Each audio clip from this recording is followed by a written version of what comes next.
이제 아침 저녁으로 날씨가 확연하게 이렇게 달라진 걸 볼 수 있습니다.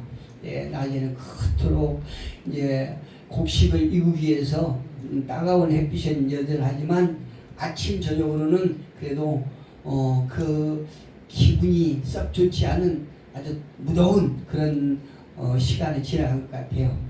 아침 저녁으로는 서늘한 그런 공기를 우리가 맞을 수 있습니다. 하나님의 자연 섭리에 우리는 늘 감사할 뿐입니다.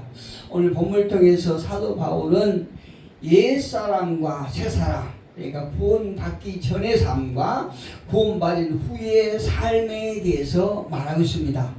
여기서 말하는 핵심은 구원받은 사람들의 삶이 어떠해야 되느냐라는 것을 우리에게 전해주고 있습니다. 그렇다면 우리에게 구원이라고 하는 것은 어떤 의미가 있을까요? 기독교는 다른 종교와 달리 다른 종교는 어떤 도를 닦는 것에 비중이 있지요. 도를 닦는 종교이지만 우리 기독교는 구원을 받는 종교예요. 그렇기 때문에 세상 사람들은 기독교에 대해서 이해할 수도 없고 깨달을 수 없는 것이 당연합니다. 하나님께서 그들의 마음을 열지 않고 또 깨달음 주지 않으면 절대 구원에 이를 수가 없다는 얘기예요. 우리 인간의 어떤 지식으로는 절대 깨달을 수가 없어요. 다행히 우리가 구원에 대해서 올바르게 안다라고 그러면 신앙생활의 목표가 훨씬 더 분명하게 하고 확실하게 우리 속에 어떤 구원의 의미가 자리 잡을 줄로 확실히 믿습니다. 그렇다면 왜 구원을 받아야 하는가? 라고 하는 우리가 문제를 제기할 수 있죠.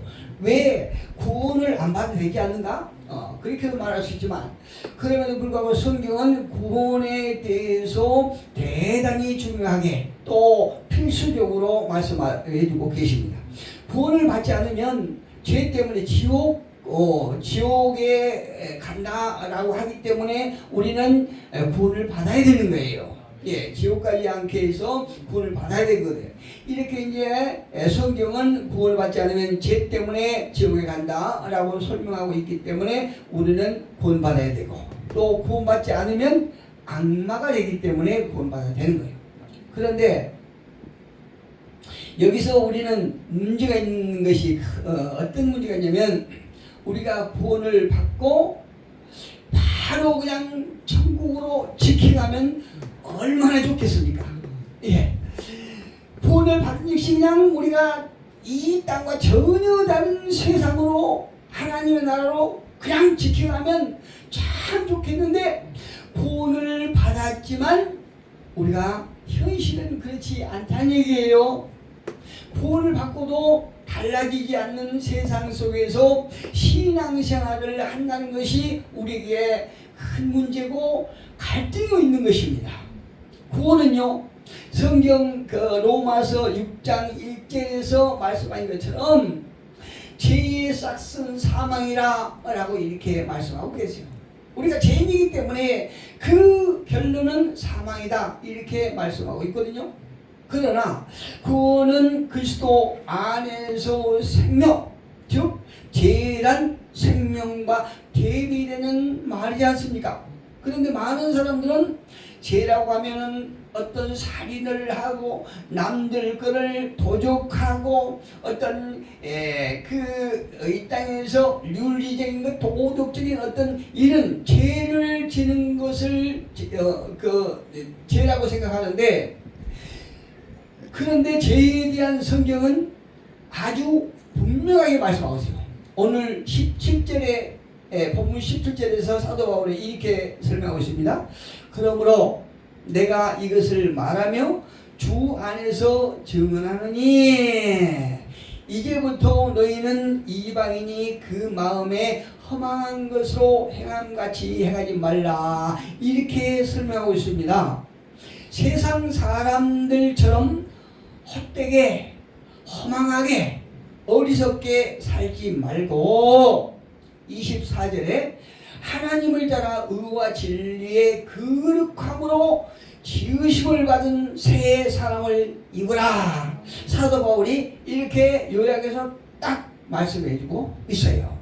즉 이 말씀은 하나님을 모르고 예수 그리스도를 부인하면서 구원을 받지 아니한 세상에 구원받지 못한 자들처럼 살지 말라라고 이렇게 분명하게 말씀하고 있습니다. 구원받지 않은 세상 사람들은 우리와 가는 방향이 전혀 달라요. 정반대쪽으로 가는 거죠. 그들의 삶은 헛되고 어리석고 허망한 삶인데 저와 여러분의 삶은 그게 아니거든요. 헛되게 허망하게 어리석게 사는 사람들의 현실의 상태는 어떤 거냐? 하나님으로부터 끊어진 상태이기 때문에 하나님 앞에 접붙인 상태의 존재 저와 여러분과는 전혀 대비되는 그런 존재거든요. 그래서 그들이 세상 사람들이 구원을 받지 아니하고 살아가는 그들의 삶을 본받지 말라 이렇게 말씀하고 있는 것입니다. 구원을 받지 않는다는 것은 생명에서 끊어졌다는 얘기죠. 그러나 저와 여러분은 그 생명에서 끊어졌던 지난 과거의 삶이 어떤 부활을 이루고 우리가 하나님 앞에 접붙임을 당해서 하나님의 백성이 되었다는 거죠. 누가 그럽니다. 아무리 멋진 몸을 만들고 또 그것에 화려한 치장을 했다 하더라도 기력이 약해지면 이런저런 고통 속에 산다면 만족할 만한 인생인가 이렇게 반문하더라고요. 제가 어디를 보니까 그래요. 우리가 많은 사람들이 멋진 몸을 만들기 위해서 애를 쓰죠.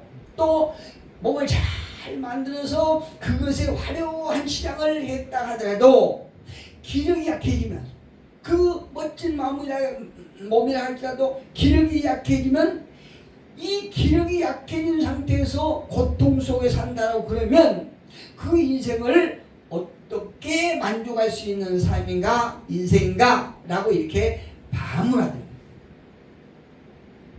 그러나 저는 여기에서 한 가지 덧붙여서 아무리 기력이 왕성하다고 할지라도 하나님을 떠난 인생은 이미 죽은 나무와 같은 것이다 이렇게 말하고 싶어요. 아무리 몸을 멋지게 만들고 거기다 화려한 치장까지 하고 또 거기다가 기력까지 왕성하다고 할지라도 하나님이 없는 인생은 죽은 나무와 같다는 얘기입니다. 죽은 나무가 얼마나 지겠습니까? 얼마 가지 않아서 그건 땔감으로 사라지고 많은 인생이 많은 것이거든요. 그런 나무와 같다라고 말해주고 싶어요.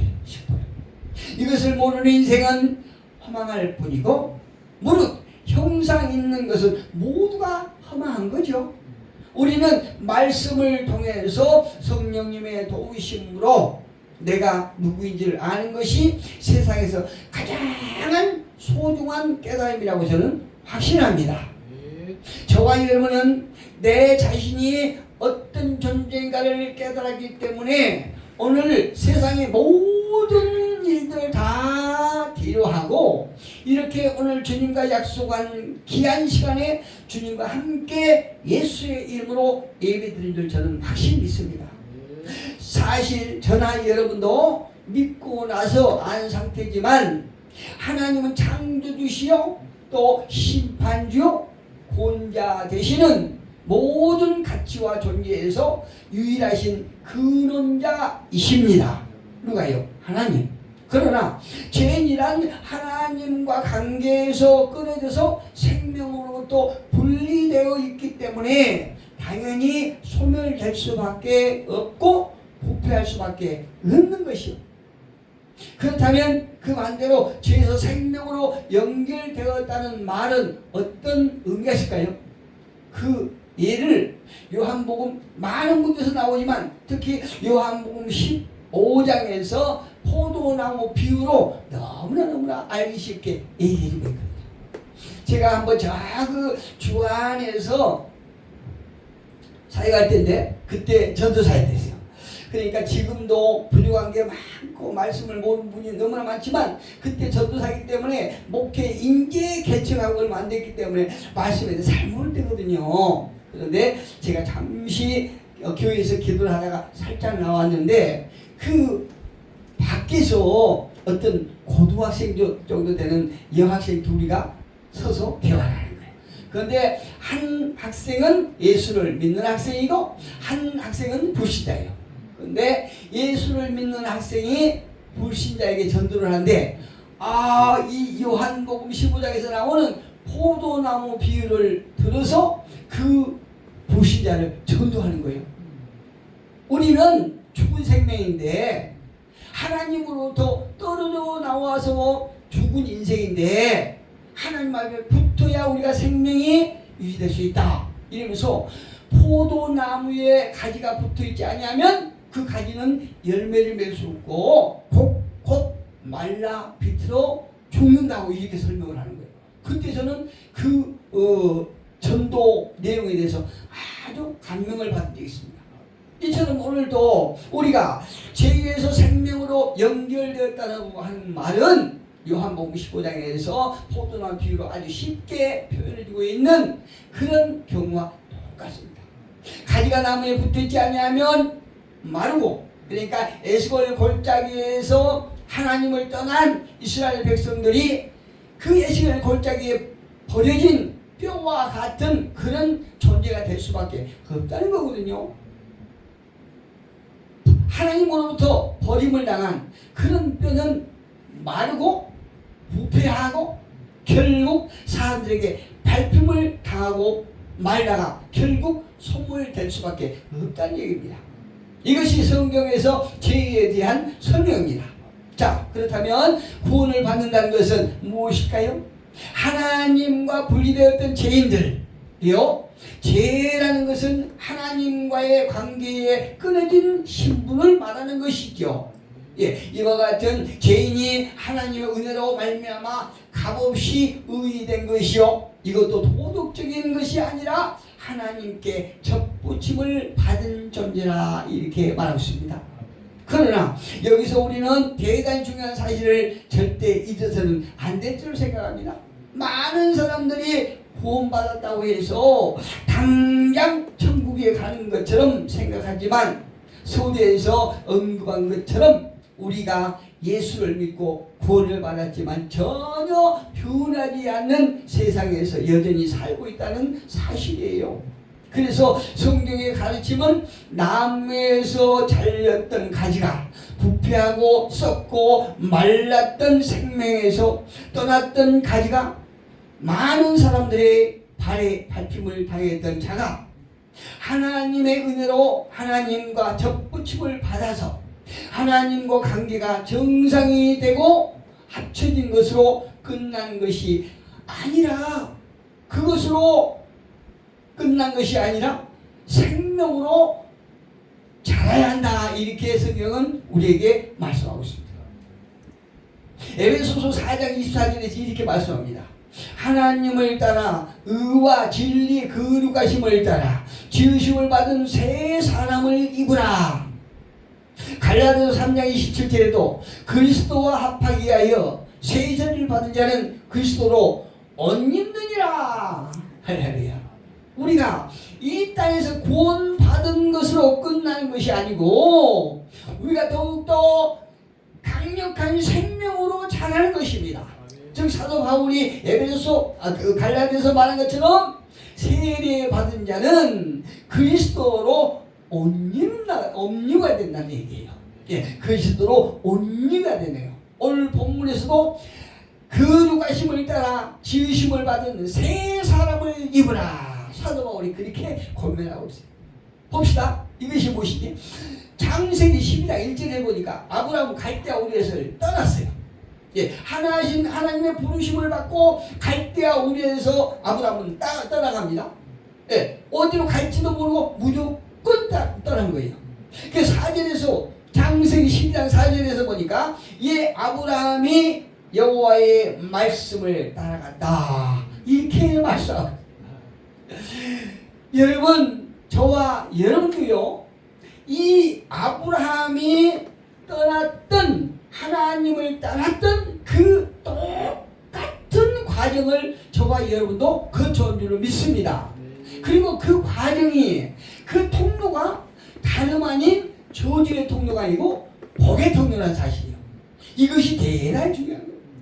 아브라함도 그랬듯이 저와 여러분도 옛 제약된 생각에서 떠나서 말씀을 쫓아서 말씀 따라 우리는 구원받은 그런 존재이기 때문에 우리가 아브라함이 거쳐온 그 과정, 그 길이 복의 통로가 됨을 믿습니다. 에베소서 1장 에베소서 1절 16절까지는 1장 16절까지는 바울은 첫 번째 실천 생활에 대한 권면을 하고 있어요. 그런데 오늘 본문에서는 두 번째 권면으로 그리스도인의 새 생활을 위해서 내가 이것을 증언한다, 이렇게 자신의 증언을 기록해서 이 에베소 교회 성도들에게, 저와 여러분에게 권면하고 있는 것입니다. 자신의 간증을 하고 있어요. 오늘 본문에서. 즉 이 말은 너희가 구원을 받은 것으로 멈추는 것이 아니라 생명으로 자라라, 이렇게 말하고 있는 거예요. 생명을 자라는 것입니다. 하나님을 따라 의와 진리의 거룩함을 따라 지으심을 받아 새 사람을 입으라, 이렇게 권면하고 있지요. 제가 보고 있는 광야에서 소망이라고 하는 그 책인데요, 그 책이 이한영 교수가 쓴 책이에요. 그런데 제가 어떤 기독교 방송을 듣는데 그분이 간증을 하시는데 아주 운이가 되는 거예요. 근데 그분이 쓴 책이 광야에서 소망을 보다, 이 책 광고를 하시는 거예요, 그 진행자가. 그런데 그 제목 자체가 아주 소망적이에요. 봅시다. 우리는 이 땅이 어떤 땅입니까? 광야예요.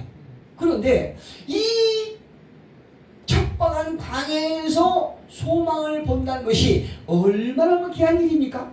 이처럼 광야에서 소망을 받아라고 하는 그 책을 보니까요, 우리가 성경을 이렇게 보다 보면서 깨닫는 것은 하나님의 말씀을 정말 풍요롭고 다양하다는 것을 느낄 수 있지요.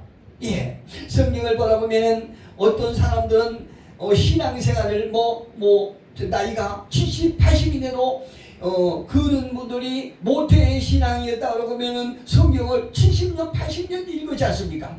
그런데도 그분들 간증 들으면은 70년, 80년 성경을 읽어서도 우리가 어떤 다른 서적 같은 거는요, 한 권의 책을 70년, 80년 읽겠다고 하면 쫙길 거예요. 그런데 성경은요, 매일 매 순간 보아도 70년, 80년을 보았어도 보면 볼수록 계속 흥미롭고 풍요롭고 너무나 그 스토리가 다양해요. 무궁무진하거든요. 이걸 우리가 느낄 수 있어요. 그런데 이스라엘 백성들이 출애굽에서 가나안으로 진군해 가는 그 과정의 목적을 한마디로 요약한다 하면 무엇이냐? 거룩한 백성과 제사장 나라가 되는 것, 이렇게 요약하는 것이에요. 특히 모세 오경을 보면요, 그들이 메마른 광야를 진군해가는 궁극적인 목적이 무엇이냐? 그것은 하나님께서 약속하신 그 땅에, 그래 가나안 땅이죠. 하나님께서 약속하신 젖과 꿀이 흐르는 그 가나안 땅에 정착하는 것이 하나님의 뜻이 아니고, 그곳에 가서 하나님의 거룩한 백성과 제사장 나라를 세우는데 하나님의 목적이 있다는 거예요. 할렐루야. 이거 알고 보니까 대단히 심오하더라. 우리는 예수 믿고 예수 믿으면 이 땅에서 부를 누리고 권력을 우리가 취하고 명예를 얻고, 이것이 하나님의 목적인 줄 착각할 때가 있잖아요. 그런데 하나님께서는 우리를 애국 같은 제약된 그곳에서, 어두운 세상에서 것은 구원하셔서 이 땅에 보내신 것은 이 땅에서 정착하는 것이 아니라 하나님의 거룩한 백성과 제사장 나라를 세우는 것이 하나님의 목적이었다 이 말씀이에요. 할렐루야. 출애굽기 19장 1절로 6절에 보니까 이런 말씀이 있습니다. 19장 1절로 6절 제가 봉독해 드릴게요. 이스라엘 자손이 애굽 땅을 떠난 지 3개월이 되던 날 그들이 시내 광야에 이르니라. 그들이 르비딤을 떠나 시내 광야에 이르러 그 광야에 장막을 치되 이스라엘이 거기 산 앞에 장막을 치니라. 모세가 하나님 앞에 올라가니 여호와께서 산에서 그를 불러 말씀하시되 너는 이같이 야곱의 집에 말하고 이스라엘 자손들에게 말하라. 내가 애굽 사람에게 어떻게 행하였음과 내가 어떻게 독수리 날개로 너희를 업어 내게로 인도하였음을 너희가 보았느니라. 5절 세계가 다 내게 속하였나니 너희가 내 말을 잘 듣고 내 언약을 지키면 너희는 모든 민족 중에서 내 소유가 되겠고 6절이 아주 중요합니다. 너희가 내게 대하여 제사장 나라가 되며 거룩한 백성이 되리라. 너는 이 말을 이스라엘 자손에게 전하고 나머지는 내가 붙인 말입니다. 나중에 좋은 교회에 모이는 모든 성도들에게 전하라 이렇게 말한 것 같아요. 대단한 말씀. 하나님의 뜻이 여기서 정확하게 딱 나오죠. 거룩한 백성이 되게 하라. 거룩한 백성이라고 하는 것은 하나님의 속성을 닮은 하나님의 형상을 회복하라 이렇게 말씀하고 계십니다. 오늘 저와 여러분은 하나님의 속성 닮은 하나님의 형상을 회복해 가는 과정임을 우리는 믿습니다. 그러니까 하나님께서 저와 여러분에게 원하시는 것은 권력이나 지식이나 세상의 재능이나 쾌락이나 그 이상의 것임을 분명하게 말씀하고 계신다는 거죠. 하나님께서 그렇다고 해서 권력이나 지식이나 재능, 쾌락 이 모든 것을 무시하는 것이 아니고 그 우리를 부르시고 소명을 주신 것은 사명을 주신 것은 그 이상의 것이라는 것을 말씀하고 계신 거죠. 레위기 12장 44절에도 보니까 너희는 거룩하나가 아니고요 내가 거룩하니 너희도 거룩하라 이렇게 말씀합니다. 단순히 너희는 거룩해야 된다 이것이 아니고 내가 거룩하기 때문에 너희도 거룩해야 된다. 왜? 너희는 내 성품대로 내 형상대로 지음받았기 때문에 내 속성을 따라 너희도 내 속성을 닮아가야 된다 이렇게 말씀하고 계십니다. 우리의 신앙의 목표는 구원을 받은 자리에 머무는 자리가 아니라 하나님의 영광에 이르는 데까지 자라는 것이요 이것이 우리의 신앙의 목표인 것을 우리는 믿습니다. 우리 모두가 구원에 대한 하나님의 의지를 바로 깨닫고 하나님의 능력에 힘입어 하나님의 영광에까지 이르는 저와 여러분 되시기를 예수 그리스도 이름으로 축복합니다.